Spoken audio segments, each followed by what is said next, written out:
মায়ার নবী দৌড়াইয়া মানুষের দ্বারে দ্বারে গিয়া গোপনে গোপনে দাওয়াত দেয়। হাঁটতে হাঁটতে হাঁটতে হাঁটতে আমার নবী পাথরওয়ালা জমিন পাড়াইয়া তায়েফের ময়দানের কিনারায় দাঁড়ায় কয়, তোরা আমারে চিনোনি, আমি মক্কার মুহাম্মদ, আমি এক আল্লাহর দাওয়াত দিয়েছি, গ্রহণ করো। এই আসমানের মালিক আমার আল্লাহ, এই জমিনের মালিক আমার আল্লাহ, ওই একটা আল্লাহ, আর কোন আল্লাহ নাই। ওই আসমানের মালিকের পক্ষ থেকে আসছি, কবুল করে নাও। তায়েফের বেঈমানেরা কয়, এটা তো সেই মুহাম্মদ মক্কার পাগল। বাচ্চাদের ডেকে বলে, পাথর মেরে মেরে মুহাম্মদের তাড়াইয়া দাও। যেই নবীর শরীরের মধ্যে মশামাছি পড়া হারাম, মেঘের খন্ড ছায়া দেয়, আমার নবী যেন কষ্ট না পায়, ওই শরীরের মধ্যে কাফেরের গোলামেরা এমন বৃষ্টির মতো পাথর মারতেছে, পাথর পরে পরে নবীর শরীর থেকে রক্ত প্রবাহিত হইয়া জুতা আটকাইয়া গেল। মায়ার নবী কান্না করেন আর কদম বাড়াইয়া বাড়াইয়া মক্কার দিকে রওনা হলেন। আবার যত দূর যায় আবার তায়েফের জমিনের দিকে তাকায়, আর আমার মায়ার নবী চোখের পানি ছেড়ে কান্না করে আর বলে, ও দয়ার মালিক, তুমি একটু এদের দিলে রহম দাও।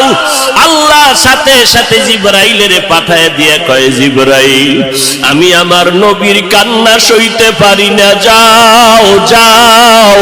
মুসা নবী আমার আশিক, ঈসা নবী আমার আশিক, ইব্রাহিম আমার আশিক, আর আমি আল্লাহ নিজে মুহাম্মদের আশিক, আমার নবীর কান্না সইতে পারি না, জলদি করে যাও রে জিবরাইল। নবীর অনুমতি নিয়া তায়েফের জমিন উল্টাইয়া তায়েফের মানুষগুলো ধ্বংস করে দাও। জিবরাইল আমিন আইসা আমার নবীরে যখন বললেন, নবী বলে, খবরদার ও ভাই জিবরাইল, এই তায়েফের মানুষগুলোকে তুমি মারবা না রে ভাই, কারণ আমি দুনিয়াতে আছি রহমাতুল লিল আলামিন। আজকে ওরা আমাকে চিনে না, এই জন্য আমারে পাথর মেরে তাড়ায় দেয়। ওরা যদি জানতো আমি মুহাম্মদ কে, ওরা তো জানেন আমি মুহাম্মদের বাবা নাই, ওরা জানেন আমি মুহাম্মদের মা নাই, আমি মুহাম্মদ বড় অসহায়। ওরা যদি জানতো আমারে মোহাব্বত করে ওরা আদর করত, পাথর মারতো না। ওরা চিনে না, এই জন্য আমাকে পাথর মেরে তাড়ায় দিতেছে। একদিন যদি কবুল করেন আমার আল্লাহ, ওদের দ্বারা কালেমার খেদমত হবে জমিনের ভিতরে, ওদেরকে মারা যাবে না। ও জিবরাইল, এদের উপরে কোনো আঘাত করিও না। আমার মায়ার নবী রক্ত পড়ে জুতা আটকায় গেল। আম্মা জান আয়েশা রাদিয়াল্লাহু আনহা বলেন, ও মুসলমান নবীর আশিক, আমার নবী আদর্শ কায়েমের জন্য রক্ত ঝরাইলেন, পেটে পাথর বাঁধলেন। ও নবীর উম্মতের দল, আজকে সেই নবীর গালি দেওয়া হয়, ওই নবীর অপরাধী বলা হয়। তুমি নবীর আশিক উম্মতেরা চুপ কেমনে থাকো রে বাবা?